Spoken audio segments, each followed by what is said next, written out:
Episode 1, Fly Like TV podcast, man. What's going on? I got a special guest in the building. I got my boy Spaz. What's going on, bro? Not much, bro. How you doing? I'm all right, man. Glad to have you. So, look, I'm glad to be here. yeah, man. So, this is episode 1, man. First off, I want to congratulate you on your freestyle. You're doing numbers. I appreciate it, man. I like when people can come out and, put a little bit of fire under everybody and surprise that shock and awe. You gave them that, so I appreciate you stopping by and doing that. I love giving off energy, man. Yeah. So look, man, we're gonna get straight into it. So tell the people where you from, man, what your upbringing. Tell us about where you from out it. I'm from Reidsville. I was born in Vidalia, moved to Reidsville as a young child. My mama was a nurse. My father was a paramedic, so they were closer to work. And grew up in Reidsville my whole life. Yeah, what is it like in Reidsville? I'm from Glenville, so we right next door. I got family in Reidsville. What was it like in Reidsville for you? Growing up was really, really good. I had an amazing childhood. I probably wouldn't say that in the time when I was a kid, but my father was a paramedic. My mother was a nurse, like I said. We had a garden, grew a lot of our own food, didn't go out to eat a whole lot. We were very family-oriented. I would say I had a blessed childhood. Yeah. It was great growing up in Reidsville. Never heard my mother and father fight or argue.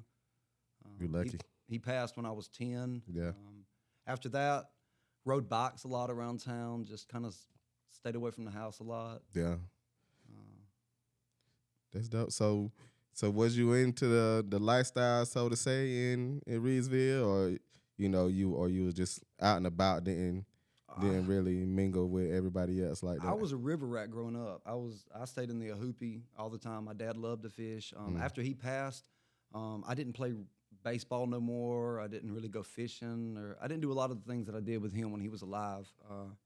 I started writing poetry, and when I was 16, I started smoking recreationally, and I started hanging out with a completely different crowd than I did at school, and my life outside of school took a different turn.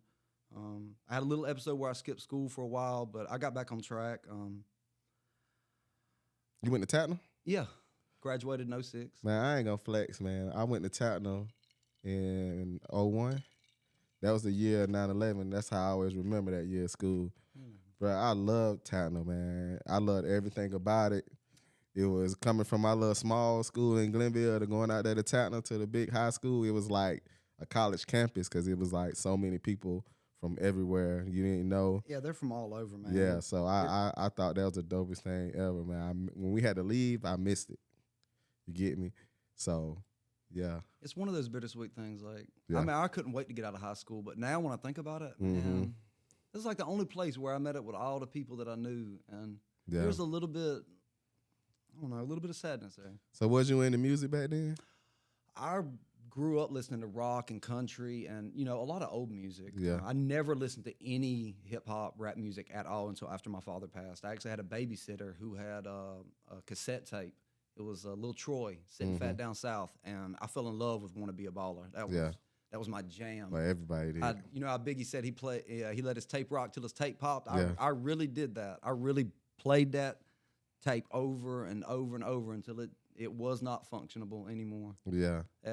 I memorized that song, and I don't know, rap was so free. You could do anything you want. You could create this own version of yourself. The most freeing form of self-expression I've ever found. Poetry was cool when I was a kid, and I wanted to try to rhyme. And I think that really played a lot into when I got 16 and I started hanging with different crowds of people, and I started smoking, and I already knew how to rhyme. I already knew the basis of rhyme, A, B, or however you wanted to do it. And hip-hop just took it to a whole nother creative level. And I could cuss. And growing up as a kid, I wasn't allowed to do that. So it made me feel tough when I wasn't. Yeah. Because I'm a nerdy white kid, man. Yeah. I really am. So, all right. So when did you start rapping, though? Like, you listened to, Wanna Be a Baller. So that made you, That's like that got you interested. Yeah, that was like 11, 12 years old. And I really fell in love with Lil Wayne. Yeah. Not too long after that. Lil Wayne was really, really instrumental in the early 2000s. That second lick he dropped, Carter 2, was, that was so dope. And Carter 3 was even better. It was lights out for me. It was amazing. Lights Out, the album Lights Out. Yeah. That's what did it for me. Bro, That's that second album. But so, like, how much within that time did you start rapping yourself though? not till I was about 16 or 17. When I got my driver's license, I had this little doo-doo brown station wagon I rode around in. It could hold about 8, 10 people, and we always had a car full of people. And we would just rap, just joking around, just rhyming in the car. And like there was other people around me that tried to rap, and I fell into it. And I started hanging out with Corinzo Mandel over in South Park. Yeah. And I used to go to his place a lot. He was really like one of the old heads at the time. He had 10 years on me, so he knew so much more about music than I did, and he always had great stories about, how rap got started in New York when the blackout happened, and all these, suddenly everybody on the block had these machines from the stores that disappeared, and like he linked the blackout to like everybody having all this equipment, and like stories like that, or Sedgwick Ave, where the first hip hop party, where Kool Herc had his little invitation cards for his sister, and I love learning more about hip hop and learning about how it started, and it was really a way for people to escape where they were, if only for a moment, in the view that I looked at it in. Yeah. You remember your first rap? It was a song called Mount Kenji, which was a fictional place. Yeah, something you made up? That we created in our head. you ain't Mount get people Kenji's down. not I think it is a real mountain in like Japan or something. I don't know. Yeah. But Mount Kenji for us was a fictional place. And we actually used that. I got 5 on it. We used that beat. I don't know what the name of it is. But we used that beat. And probably 3 or 4 o'clock in the morning when we finished it. And I remember running back to my mama's house and waking my brother up. Like, you got to come hear this song that we recorded. And we were ecstatic. Do you remember it? Oh, yeah. I do. Yeah. Let us hear some of it. Let's see, my verse started. You don't got to do the whole thing. Just give us a little piece. Man. I really don't remember how my verse started now. I'm put on the spot about it. Yeah. It's cool. We'll come back to it. Once it pop back in your head. Same old shit, climbing this mountain as we taking them hits. A Kenji Mountain's finest, cause it gets me highest. Spending all my money every day, trying to buy it. It's more than a want, man, it's more than a need. I won't keep on going, but as soon as someone says it, it's like it activates a little core memory back there. There's a lot of raps that's come between then and now. That's cool. So you was about 16 at that time when you did that. And from then on, I would go to Corinzo's house. Corinzo. He had a better setup. Who was Corinzo? Zoe Mandel. Zoe Mandel from Reidsville? He's from Reidsville. From when I knew him, I don't know if he had moved there from somewhere else, but he lives in Vidalia right now. Okay. But if you look him up on Facebook, he's Zoe Mandel. I think I already did. I seen you tagged his name. Yeah, it's in like my who Facebook. I wanted to see next. I mean, I struggle trying to respond to everybody because there'd be so much, and then the messages. It's and a lot, man. Yeah, so I seen it. I just I couldn't respond to it because I know once I start responding, it becomes chain response. Well, so I try to make sure I got time before I respond to people. That way, when they say something back, I got time to say something back. Well, next time you talk to Michael Fields, he apparently they know each other very well. I didn't realize that him and Carl Jackson and everybody were all grouped together. But those were the greats from my town. Yeah. Those were the guys that everybody looked up to, and those were the people that I had to be better than. Mm. But so who was all rapping with you at that time besides him? You went to his house to record. Was it a lot of y'all rapping? Man, I remember like Darren Swain. Everybody called him Pookie. I remember him rapping at the time. I really liked Pookie, man. He had a good flow. Mm-hmm. I really don't know what happened to Darren. We lost touch after some years. But there really weren't a lot of people. Like, as far as my group went, it was just a group of white people. And, like, I can't say that anybody in my group really rapped with me a lot, other than Corey. I did a few songs with him. Other than that, not a lot of people really liked sitting around writing. Yeah.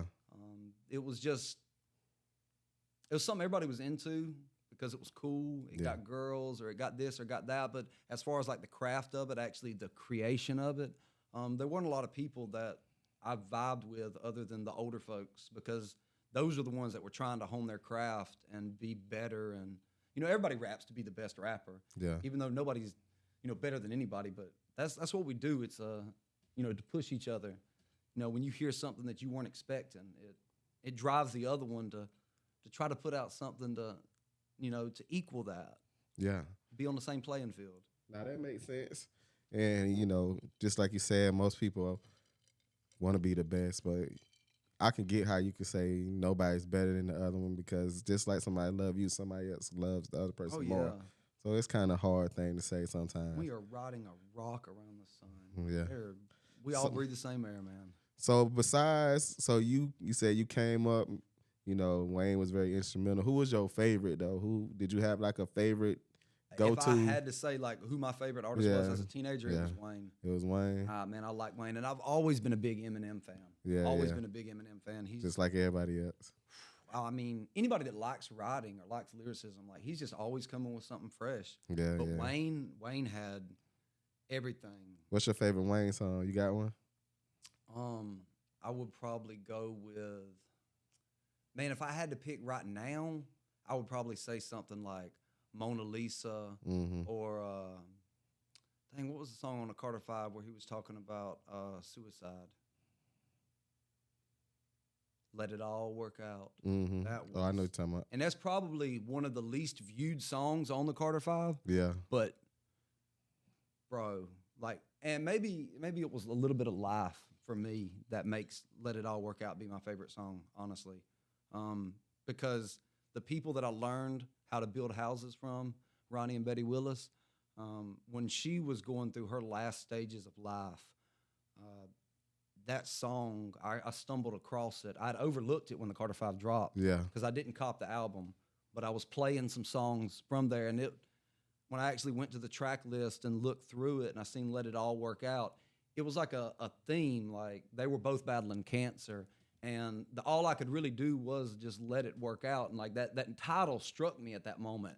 But that song is just so meaningful, so deep. I don't know how to describe it. But it's probably the first thing that comes to my life. And my life, my life would probably be one of the ones that I really like from a teenager.